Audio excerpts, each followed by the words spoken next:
Welcome to Essentials. Today we're peeling back the layers of climate change. Not just the rising seas and melting glaciers, not polar bears or coral reefs, but how it's reshaping our economies, societies, and global politics. I'm Carly Jensen, here with Carver Benson. Not just to talk about the weather, but to break it all down. Thanks, Carly. Climate change is like a pebble dropped into a pond. The ripples touch everything: industries, borders, and communities. Let's unpack what these ripple effects mean for the world we live in. Will it all be negative, or are there also positive angles? Well, remember that change also means opportunities. Maybe you should see climate change in the same way as the rise of the internet or the opening of the Chinese economy. Some people understood these changes well and got very rich. Are you suggesting that we should make money out of climate change? No, I'm just saying that it will come our way and we better make the best of it. All right, Carver, let's start simple. What are the big changes we're seeing? The obvious stuff: more droughts, heavier rainfall, stronger hurricanes, melting ice, and rising sea levels. But the consequences go deeper. Maybe you thought that it would only lead to hotter summers, more heavy rainfall, and an occasional storm. Well, that's only the start of it. The impact of it all goes much further. Let's peel the onion layer for layer.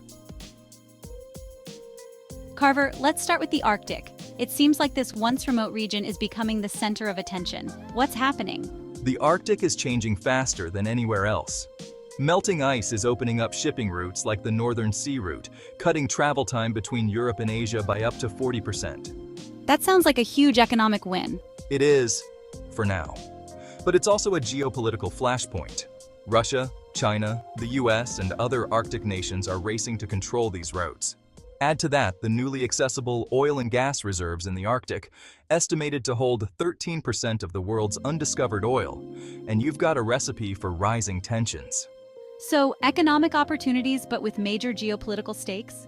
Exactly. It's a double-edged sword, great for trade and energy, but it increases the risk of conflict over who controls these resources. Let's zoom out. How is climate change driving conflict beyond the Arctic? Scarcity. Water and fertile land are becoming more precious, sparking disputes. Take the Nile River.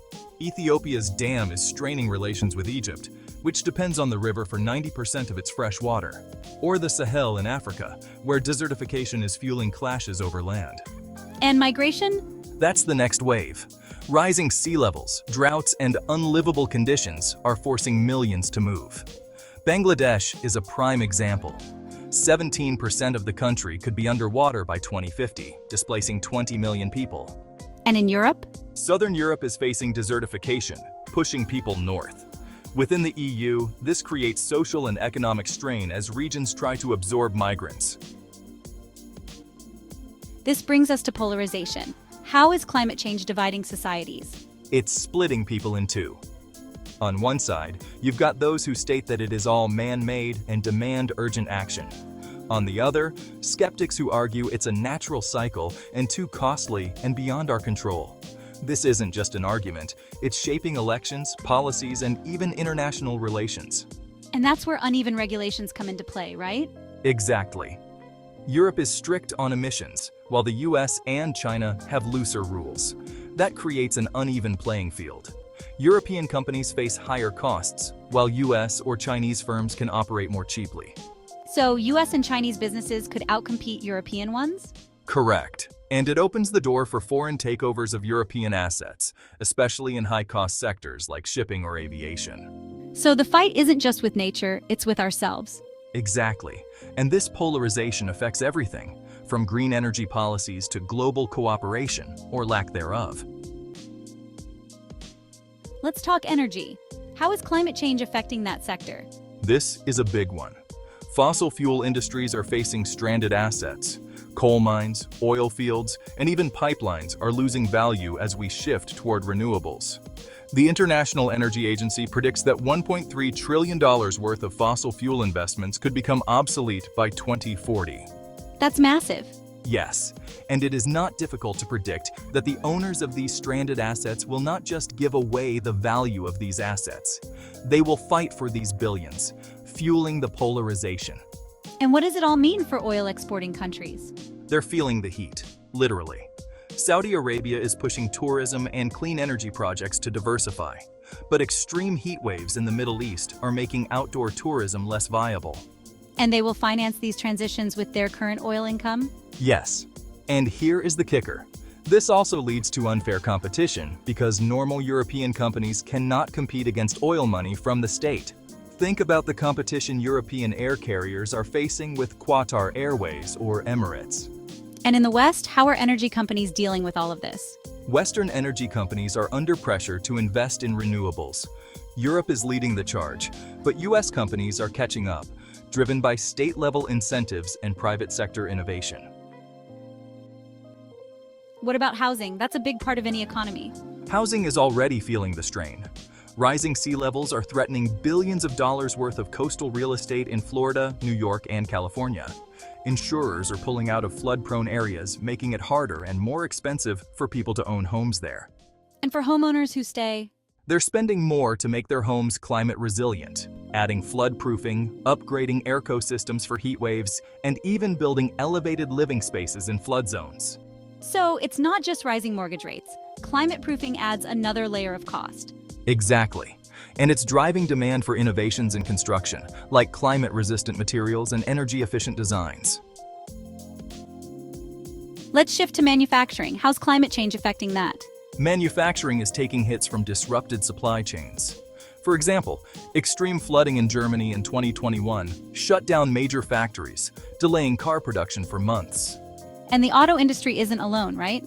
Far from it. Electronics companies are feeling it too.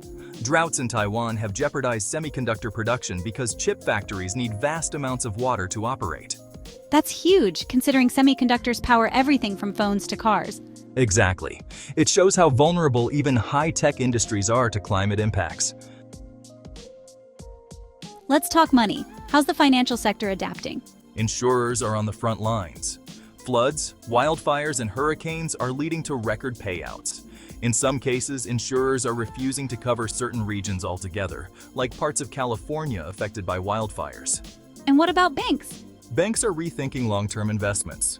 They're pulling back on loans for fossil fuel projects and shifting toward green bonds. The green bond market hit $1 trillion in 2022 and is growing fast.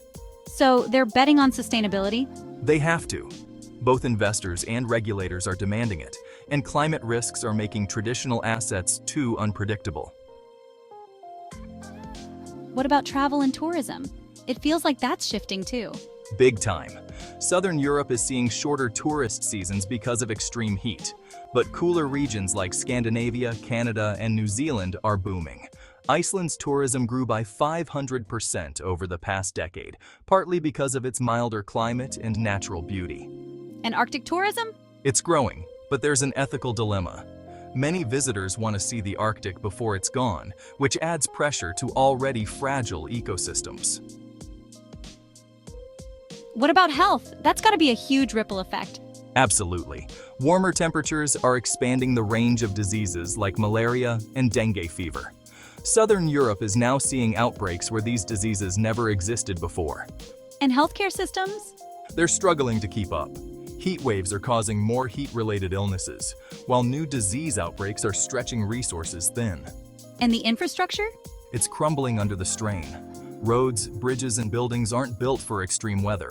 Floods, storms, and heat waves are wearing them down faster, requiring costly upgrades. Carver, this all feels overwhelming. Is there a way to make sense of it? It comes down to two things: interconnectedness and inevitability. Climate change isn't just an environmental problem. It's reshaping economies, geopolitics, and our daily lives. And it is coming our way, whether you like it or not. The more we understand, the better prepared we are to adapt. From Arctic trade routes, millions of people on the move, climate-proof building, new holiday destinations, expanding ranges for diseases to unfair competition, it's clear the ripple effects are massive. Absolutely. And this is just the start. The decisions we make today will determine how we navigate these changes tomorrow. What can one do? Well, I cannot tell you what to do next. It depends on your unique situation. I can only advise you to become aware that these inevitable changes come your way. Climate change seems distant in time and in location, but is closer than you think. Better be prepared than be surprised. So, think through the consequences of climate change on your own life, your job, your investments, your community, your pension, and the future of your children. That will help you to navigate these inevitable changes. My goal for this episode was to lift the curtain just a little bit to offer you a sneak preview. Thanks, Carver. I think you succeeded in that. Hope you enjoyed our little sneak preview. Stay with us as we explore more megatrends in future episodes. Essentials, helping you make sense of a world in transition. Please subscribe to the channel if you want to get more insights in other trends, such as rising income inequality or the rise of authoritarian leadership or the upcoming debt crisis. Bye for now. Bye.